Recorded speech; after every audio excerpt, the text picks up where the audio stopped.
واقعا تو هر شب میتونی خوشحال بخوای و خوشحال بیدار شی و هر شب میتونی ناراحت بخوای ناراحت بیدار شی. مهم نیست توی کاخ باشی یا زیر پل. سلام برعکس یوتیوب، سوال اقتصادی هستم. آقا این همون آریاست که همیشه روش حرف میزنم و بهتون میگم. ببخشید واقعا من برای تو ببینین یه اپیزودای امرجنسیه. بهش گفتم بیاریم خونه مثل آدم ضبط کنیم، صدای خوب، استودیو، من قیافم شبیه هیولا نباشه. ولی خب برای همین ماش دلفینه دیگه. همه الان میفهمیم. اگه میشه ادیتور تو قصه دلفینو بذار. دلفینا میدونی خانوماشون یعنی زناشون همشون زن. خب یعنی فیمیل دلفین همشون زن. دلیلشون هم اینه که مردای دلفین اگه ببینن یه بچه‌ای مثلا بچه خودشون نیست میکننش. خب و چون میخوام مثلا با اون زنه میت بکنم، واسه همین اون زنه یه فیمیل یعنی دلفین زن باید بره با همه مردای دلفین بکنه. خب که همه مردا فکر کنن این بچه‌ای که قراره به دنیا بیاد بچه خودشونه و بهش آسیب نرسونن. پس مامان آریا دلفینه. سلام علیکم بچه‌ها، هم خیلی جون. بچه‌ها سلام. من دوست دقیقم. اصلا دقیقاً نیستی. اول بگو اولین باری که هم دیگه دیدیم چه ریختی بود. اینو بگو با خنده شروع کنیم. بعد بریم همین داستان رابطه و خوشحالی و پولو که داشتیم صحبت می‌کردیم. خیلی قشنگ بود. اون موقع دو برابر الان بودی. چی دیگه؟ سوار ماشین آقا محمد گل. X6 آقا محمد. مهمش اینه که 4 نفره است. وسط جا نداره. یه دونه صندلی هم خوابوندن که اسکی بذارن. پس 1 2 3 تا جا مونده. خانومش جلو نشسته. خوشم راننده است. منم عقب نشستم. سلام می‌کنیم به آقا محمد و بانو. چی دیگه؟ از بغل ما اومدین ما رو برداشتین. کسی من نگفته بود قرار رو پای تو بشینم. من نمی‌دونستم قرار آریا نامی بیاد و چیز بشه. آره دیگه صحنه جالبی نبود دیگه. بعد تو پا نشستن شروع شد. اینجوری بود که آریا خوش چیزی که تعریف کرد واسه من میگه که اومدم و گفتم که محمد من گفت که رو پای سهیل بشین. من گفتم شو بشین رو پای من. آریا من اومدم یه آدمی که نمیشناسم برای اولین بار تو زندگیم دیدم بعد برم رو پاش بشینم چه اتفاقی داره میفته. بعد میگه نشسته بودم دستم مثلا گوشم دستگیرو این بغل که وزنمو رو یه خورده کمتر کنم الان بنده خدا پاش داره لر میشه اینا. بعد اینو دیدم این صدا میشنم. یه دست خوابیده احساس کردم یه بچه کوچولو نشستم رو پای بابا. چه آشنایمون اینجوری بود. چه بعد ریسته 2 ساعت راه 2 ساعت داستان 10 سال 2014 هم بیشتر نی؟ شاید یکم بیشتر. نه آره 2014 2010 14 سال. خب آقا داشتم با هم صحبت می‌کردم خیلی حرف قشنگی می‌زد. داشتم میگفتم که آره یه دونه خونه بود مثلا اینجوری گرفتم اشتباه شد بعد اینجوری میشد از این حرفا و آریا گفتش که منم باید موقعی که خونه می‌خریدم خونه نخریدم. تو خونه که بعد این برو می‌خریدی اون برو خریدی اشتباهی. اون یکی هم که بعد مثلا این برج رو می‌خرید اون برج رو خرید. این یکی هم که قرار بود یه جا کار بکنه 5 میلیون در بیاره الان 3 میلیون در آورده. همه شاکی ان. یعنی هر کی تو هر کاری هستش از کار از جای خودش میتونست اگه مواشو این عمل کرده بود بهتر کنه. پس آدم باید با این راضی باشه. خیلی حرف جالبی. من تا بهش اینجوری فکر نکرده بودم. یعنی خب درسته وقتی تو برنامه رو میبینی خب میتونی حدس بزنی قرار آیندهش چی بشه. یعنی مثلا ما رو میبینیم میگم خب من اگه با اون دختر پتیاره که 8 سال بودم 7 سال بودم نبودم رو 7 سال رو خودم کار کردم خب خیلی جلوتر بودم ولی الان آسونی رو دیدم. اون موقع خیلی سخته. پس الان ما تو یه چیزی هستیم که 5 سال و 10 سال دیگه نمیبینیمش. ولی هر وقت میبینی همیشه ناراحت میشی. نباید ناراحت بشی تکنیکلی. اگه تو الان خونه خریده بودی تو قرار این بود که با اینکه اینجا بود بعد اونجا بود. همیشه همینه. ساعت‌ها تو داری پر می‌کنی واسه ساختن یه سری خاطره که یه سری مشکله ولی این مشکل به نظر تو مشکلاتی که خودت می‌سازی دنیا خودته مشکلات خودت می‌سازی. این هم خیلی جالب بود. میگفتی که همه زندگی تو آپارتمان بودی بعد رفتی خونه تازه می‌فهمی که زندگی چقدر فرق داره توی آپارتمان. خیلی فرق داره. البته بعد دل بدی دیگه. اگه دل ندی اینقدر دختر مردم نگاه نکن. مثل مدرسه 10 سالشونه. مثل تقریبا تمام مسائلی که تو زندگی داری دیگه. همینی که داری میگی تو 2 سال آینده‌تو نمیبینی صرفا به خاطر اینکه اطلاعات ناقصی داری از اینکه قراره چه اتفاقی در آینده برات بیفته. تو تنها وریبلی که میتونی تکون بدی تنها متغیری که تو تحت کنترل خودت داری کارهایی که داری هر روز انجام میدی. تو یک سری از این کارها رو با یک سری هدف مشخص انجام میدی و امید داری به اینکه به این هدفت برسی. حالا اینکه چقدر از این اهداف تبدیل به واقعیت میشن یه بحث جداگونه‌ایه ولی توی مسیر خب خیلی چیزا یاد میگیری به نظر من. تو باید تو آدم باید همیشه خوشحال باشه. ابسولوت. این خیلی مهمه چون به حرفی که الان زدیم تو همیشه یه دلیلی میتونی داشته باشی که ناراحت باشی. خیلی راحته راه پیدا کنی که آقا من اگه مثلا 2012 یه تسلا خریده بودم تا آخر عمر میتونستم موتور رو با توش عوض کنم هیچ وقت نمیخواست ماشین بخرم. تو خیلی از این متغیرات دست تو میتونی کنترل کنی. به نظر من خیلی آدما قور میزنن برای اینکه مجموعی از اتفاقات محصلش میشه که یه سری کارا رو نمیتونن انجام بدن. یعنی طرف بیشتر واسه که نمیدونی، نه که نمیتونه. مثلا من میخوام کون گشاده به نظر من بیشتر آره دیگه. تو باید تمام چیز دیگه تو آماده داشته باشی که بعد اگر یک خانومی رد شد سیستم کار کنه، یا یه ماشینی اومد بتونی ماشینو بخری، یا یه خونه اومد تو باید مورگیج تو داشته باشی، کاراتو کرده باشی، پول تو بانکت باشه. من چرا خونه رو نتونستم بخرم؟ برای اینکه کاراشو نکردم. تازه وقتی الان میای نگاه میکنی برمیگردی به 15 سال پیش، راههایی بود که بشه انجام داد، ولی خب بعد اولویتش کنی دیگه. خب اولویت اون موقع من چیز دیگه‌ای بود، طرز نگرش هم چیز دیگه‌ای بود. نمیدونم، به نظر من تو هر روز صبح خواب بلند میشی خوشحالی که یک روزی بهت داده شده، یک زمانی بهت داده شده برای اینکه یک سری کارا رو انجام بدی. تصمیم با تو، میتونی هیچ کاری انجام ندی، ولی خب با انجام ندادن این کار و گذشتن زمان اتفاقی که میفته اینه که تو این آمادگی رو نخواهی داشت. این چیزهایی که وریبل هایی رو که تو باید کنترل بکنی رو نمیتونی به سرانجام برسونی، نمیتونی لیمیتش کنی، نمیتونی محدودش کنی. در نتیجه زمانی که باید یک کاری انجام بشه، یک خونه خریده بشه، یک ماشین خریده بشه، یک خانومی پیدا بشه که تو بتونی باهاش در رابطه باشی، برای اینکه روی موارد دیگه کار نکردی، برای اینکه پولتو جمع نکردی، برای اینکه اخلاقتو درست نکردی، برای اینکه درستو نخوندی، شانست کم میشه دیگه. ولی تو داشتی میگفتی با اینکه این اشتباه رو کردی برای خونه نداری، ولی الان کاملا خوشحالی و یه سری آدما رو میبینی که این کارا رو کردن و الان ناراحتن. خب این خیلی جالبه، اینو توضیح بده، چون اکثر آدما تو پوزیشنی هستن که به اون موفقیت نه اکثریت آدما، یه سری آدما موفق هستن یا نرسیدن. اون دسته‌ای که به موفقیت ها نرسیدن، حالا به خاطر سن، بدشانسی، موقعیت، هر چی که هست، اشتباه، همیشه تو ناراحتیه و فکر میکنه، حسرت میخوره که مثلا اگر الان توی این خونه بودم خوشحال بودم، اگر الان زنم ماشین فلان سوار بود زنم بهم قور نمیزد. ولی من میخوام بگم که اینجوری نیست. آدم باید تو موقعیتی هست خوشحال باشه و اگه تو موقعیتی هست که نمیتونی خوشحالی رو نمیتونی درست بکنی، اگرم پولدار بودی، پولدار نه منظورم پولدار، اون چیزی که تو بعد موفقیتش، یکی درس خوندنه، یکی به اورست رسیدنه، به اون پوینتی هم که میخوای برسی هنوز میتونی خوشحال نباشی.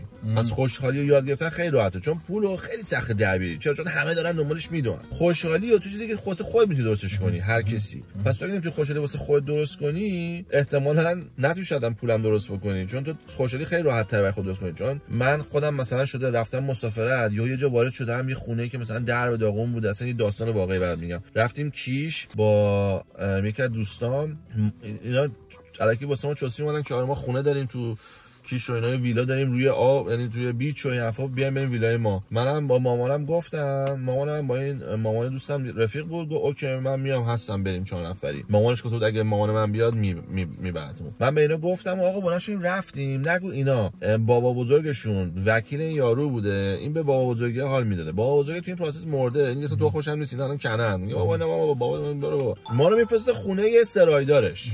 ما صحنه که وارد شدیم خونه یه اتاق بزرگو تصور بکن، مثلا 3 تا اتاقو توش در بیاری. ما درو باز کردیم، تمام اتاق فرشه، دورش مثلا جا و این حرفاست، و اونور یه در بازه، یه بچه نشسته رو استایل دستشویی، یه تیکه چیز قهوه‌ای هم آویزونه. خب ما من این صحنه رو دید، دور زد رفت بیرون از در، مثلا گفت اصلا اون تا چیه. ولی من اگر اونجا میموندم روز دوم میتونستم خوشحال باشم، نمیگم خوشحال بودم ولی کاملا میتونستم خوشحال باشم. پس آدم میتونه تو هم صحنه‌ای هم خوشحال باشه، یا تو میگه عادل نمی‌کنم یه دقیقه بریم هتل دیگه تموم شد 100%. ولی اگه تو این صحنه گیر کردی که داره چیز قهوه‌ای میفته تو دهنت، اگه اون لحظه بتونی باش دیل کنی، بگی خب آقا همینی که هست دیگه، با همین جمله همینی که هست، بعد تصمیم بگیری که وضعیت رو عوض کنی، یا میتونی بشینی، تصمیم گیری با تو میتونی بشینی، در اصل نمیتونی عوض کنی. مثلا مامان تصادف کرده فلج شد افتاد دست تو. نه وضعیت، ببین وقتی من میگم وضعیت کاملا منظورم وضعیت ذهنیه. یعنی به نظر من اولین مطلبی که تو باید هر روزش برسی و سر سامونش بدی و میکشور کنی که این درست کار میکنه، این سلامت روانی، حالا بعد سلامت جسمانی، ولی سلامت روانی خیلی مهمه. یعنی تو باید بلند شی به خودت برسی. آره، خرابکاری بچه‌رم ببینی، جمع جورش کنی. ما رفتیم تو این خونه، من همین گاراژی که داشتم داشتم سعی میکردم پر بکنم، یک حالت محفظه‌ای بود که بسته بودن این خونه 7 سال 8 سال کسی توی زندگی نکرده بود درست حسابی، و من برای اینکه بتونم وسلامو بچینم بعد اول این محفظه رو خالی می‌کردم، و این محفظه چیزی حدود 30 لیتر فضله موش داشتش. و اون روز که تموم شد فرداش من داشتم با بابام صحبت می‌کردم و گفت چیروز چیکار می‌کردی و من احساس کردم دارم اصلا با یک شور و اشتیاقی از اینکه این کار رو انجام دادم و تموم شده دارم صحبت می‌کنم. ولی تهش تو باید، حالا من کسی نیستم ولی تهش تو باید از انجام دادن کارات خوشحال باشی. تو باید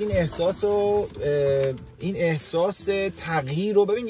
یه بابایی هستش میگه که تو باید اولین کاری که صحبت می‌کنی اینه که تختتو مرتب کنی، برای اینکه راحته، برای اینکه این احساس اچیومنت رو به تو میده، این احساس تمام کردن یه کار رو به تو میده. تو هر وقت میگن توی یه کار طولانی گیر می‌کنی یه مقدار باید این اتنشن رو شیفت بکنی و چند تا کار کوچولو رو که میتونی انجام بدی رو انجام دادنش راحت‌تره رو انجام بدی. این کانفیدنسی که تو میگیری از انجام دادن این کارا رو انتقال بدی دوباره به این کاری که گیرشی. یه کار تمام نشدنی هم هستش، یعنی 24 گیری. یادم اون داستان چیز افتادم. من توی داستان با هم داشتیم که ما تلفن که به هم می‌زدیم به هم دیگه فوش می‌دادیم اول تلفن. بعد بگو یه بار که زنگ زدی چیکار کردم؟ من هیچ وقت فوش ندادم. تو حتی نمیدادی. بعد گوشه برش من فوش دادم، بعد تو شوگه فوش دادم. بعد چی شد؟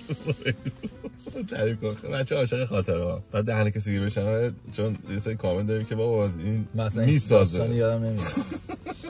خودت همه چی میگی. هیچ جا. داستانش اینه که زنگ زد، بعد مامانم اونور خط بود. مامانم گفتم یه گوشه نگه دار. مامانم اینور خط. حتی گوشه‌هاشم همینجوری فقط فوش خانواده دادم.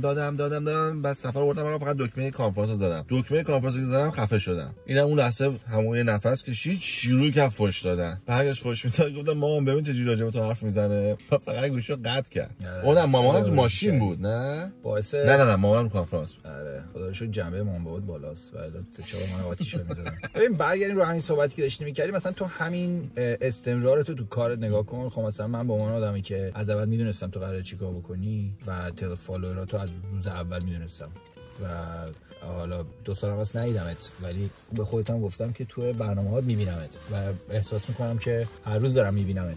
این همه این رو این استمراره، همش رو اینه که تو هر روز بلند میشی و یه چیزی رو عوض میکنی، یه کار جدیدی میکنی، حداقل راجعش فکر میکنی، چند دقیقه وقت میذاری، تلاش میکنی، با آدما صحبت میکنی. بسیاری آدما تلاش میکنن با تو بخوان ارتباط برقرار کنن، بهشون نه نمیگی، کار رو عقب نمیندازی. حالا اسم کار برای تو این تعریف شده و تو خودت الان من شک ندارم که تو خودت میتونی نگاه کنی، 2 سال گذشته نگاه کنی، کوالیتی کارتو نگاه کنی، طرز فکرتو نسبت به این مطلب نگاه کنی، این که چقدر پخته‌تر شده. خیلی جالبه که میتونی خودتو، من که دلیلی که عاشق این کار بودم این بود که خودمو دارم داکیومنت میکنم.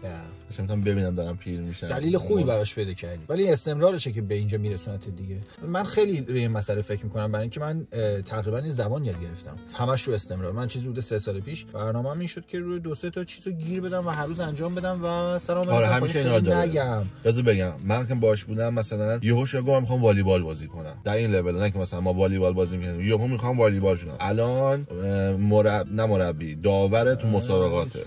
بعد مثلا یهو میره میگه میخوام برم مربی اسکی شم. بعد مربی اسکی میشه. اونا حالا اصلا مسئله خاصی هم نبود و نمیدونی همیشه چون از خودت بهتر است مثلا در دنیای ورزشکاری برای اینکه انقدر تو میتونی تو این دنیا رشد بکنی که همیشه یکی بهتر تو پیدا میشه و یک پروفشنال پیدا میشه که کارتو موثق میشه. ولی یک مثالهایی هم هستش که عجیب غریب این رو توجیه میکنه. مثلا بدنسازی رو تو نگاه کن، تو مغز و هوش خیلی بالایی برای بدنسازی نمیخوای. یعنی خیلی بدنساز باهوش زیاد داریم، به هیچ عنوان هم این معنیش این نمیشه که بدنساز آدمهای باهوشی نیستن، حتی اوریجشون. ولی تو برای بدنسازی احتیاج به استمرار داری، احتیاج به یک دیسیپلین بسیار بالا داری، چیزی که اتفاقا تو کشور من ایران خیلی سخت میشه توضیحش داد. دیسیپلین کاری هم نمیخواد باشه، دیسیپلین زندگی. یعنی تو بتونی 1 ساعت خاصی بلند شی، 1 ساعت خاصی کاراتو تمام کنی، 1 ساعت خاصی به اولویتات برسی. یعنی کار در واقع اولویتت، حالا هر چیزی که هست، بدنسازی یکیش. بابا رئیس مثلا معاون فلان نمیاد سر کار. زبان تو زبانو فکر کن، تو اگر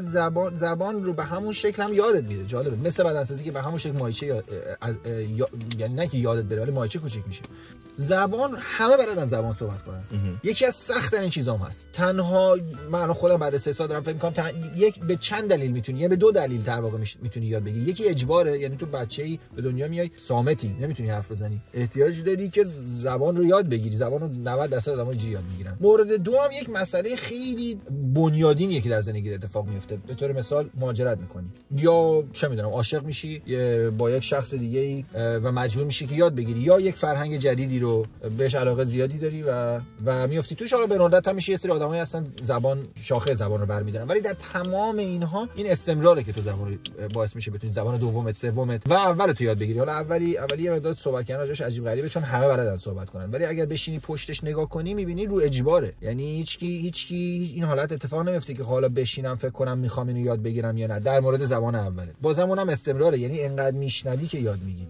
خلاصه اون 3 سال پیشی که من این کارا رو شروع کردم، از تمام این کارا فقط یکیش رو ادامه دادم تا الان و زبان بود. و وقتی اینو یاد میگیری، یعنی این درسی که با اپ دوست دختر با دوولینگو ببین تازه اپ هم باز دوباره برگردیم رو همین بحث. علاقه که باشه تو با همه چی یاد میگیری. علاقه که باشه تو یعنی یه جوری پیدا میکنی محیطشو، کاری که باید بکنی. اکثر فوتبالیستا رو نگاه کن، از هیچی یه چیزی میسازی، یه توپی میسازی، یه دروازه‌ای میذاری، بازی میکنی و یاد میگیری. مهم وقت است، مهم دیسیپلین است، مهم اون قسمت تلخ ماجراست که تو نمیگی باز و برم انجام بدم. و من نمیدونم، من تو 30 سال اول زندگیم این مسئله رو خیلی برام جا نیفتاد و قلقش دستم نبود که مشکل سوال است. یعنی اگه سواله به من میگه باز من برم اینو انجام بدم، پس این اون کاری نیستش که من باید روش وقت بذارم. یا کونه گشاده که اکثر مواقع اونه، یا تاپیک مشکل داره.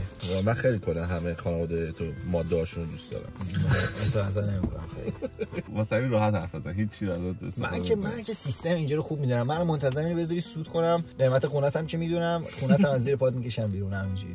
آره واقعا کسی افتاده این سری. من به خاطر اینکه اخلاقو میدونم واسه همین تو خونه بازار نکردم. حقوقم I know my rights. چون تو خونه بعد حقوقت میدم. اینجا چون بیرونی، اینجا تو ماشین سوئیل هستیم. منم مدت‌هاست میخوام از این ماشین برم ولی قفل کرده، دستم نمیتونم نشون بدم، یوتیوب حذف میکنه ولی دستبند زده. خلاصه آره راست میگی، خیلی حرف قشنگ بود که آدم باید اون تلخه رو که آقا من باید بشم این کارو هر رو بکنم. مثلا منم واقعا قولی که به بچهای خودم میزنم پاشو کن همینه که چرا شما یه چیزی نرین روش کلید باشین. بچه‌م بابا خیلی طول میکشه. نه نمیگم بهشون، تو دلم میبینم. مثلا این بچه‌ها رو مثلا میبینی میگه من از 8 سالگی داشتم کد میکردم، من از 6 سالگی مثلا دیوونه پیانو شدم. بچه‌ها من هیچ علاقه خاصی ندارم. من کلا بچه‌هایی که تو رفاه بزرگ میشن این استایلن.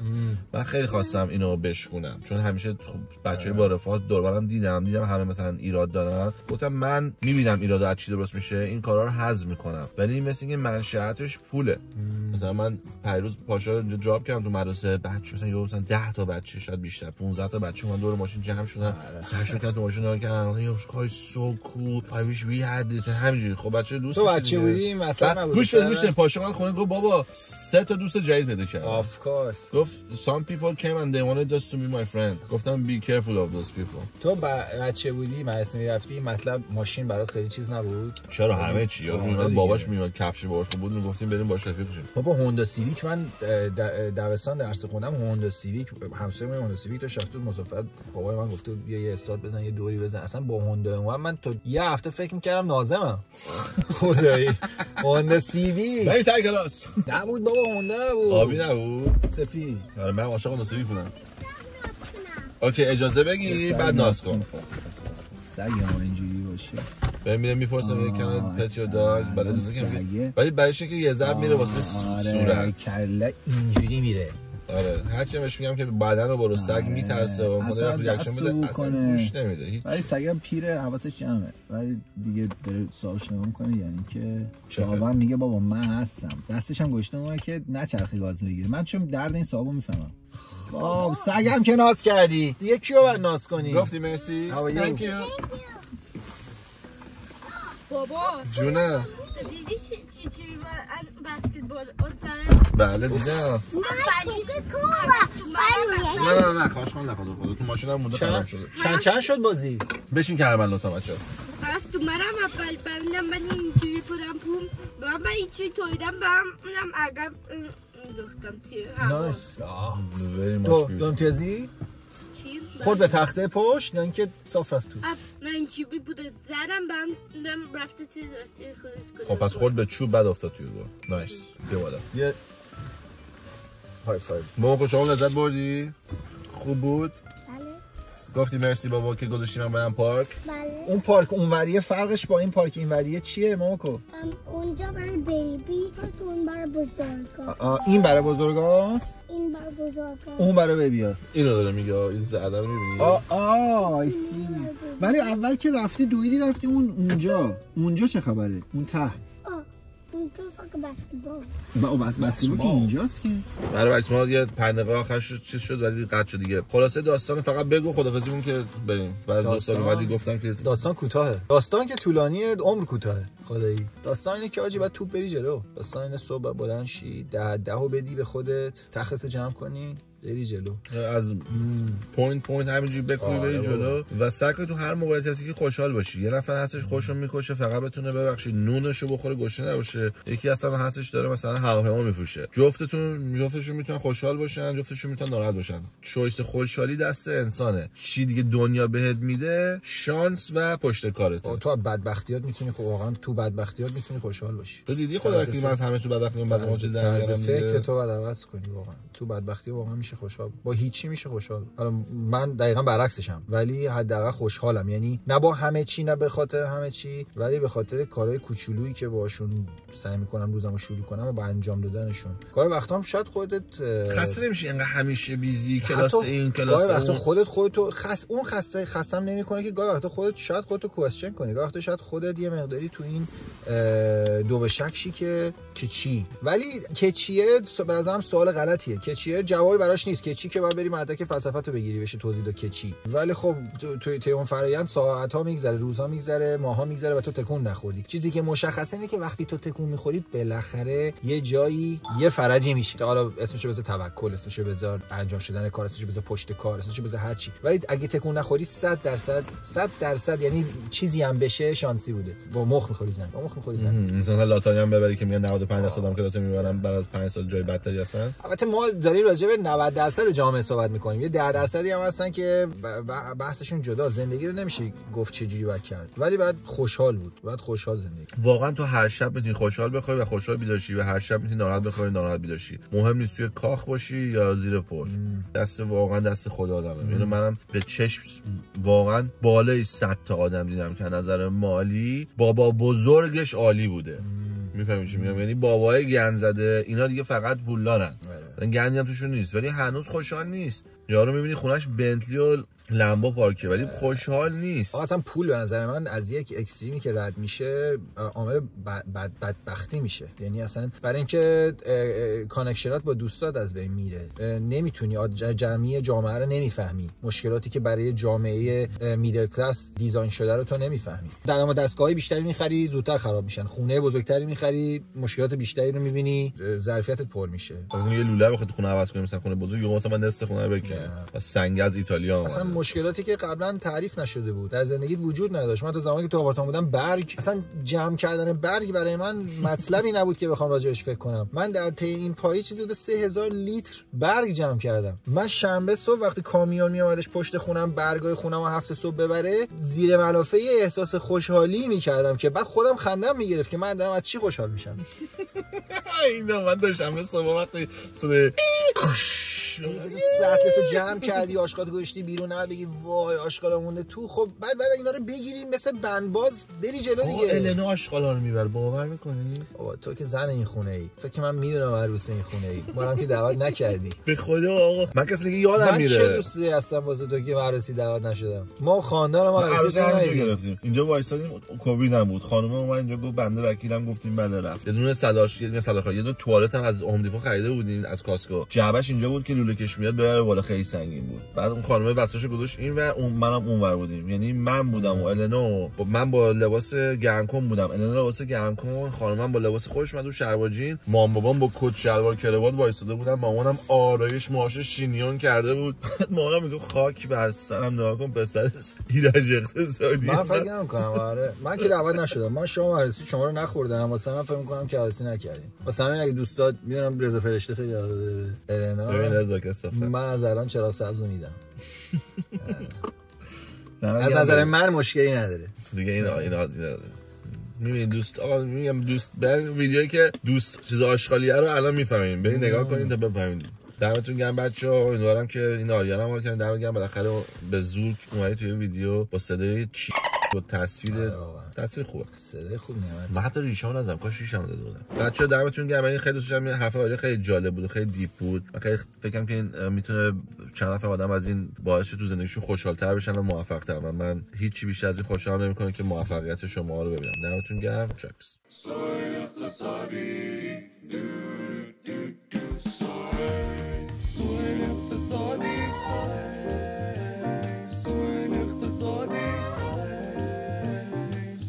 اقتصادی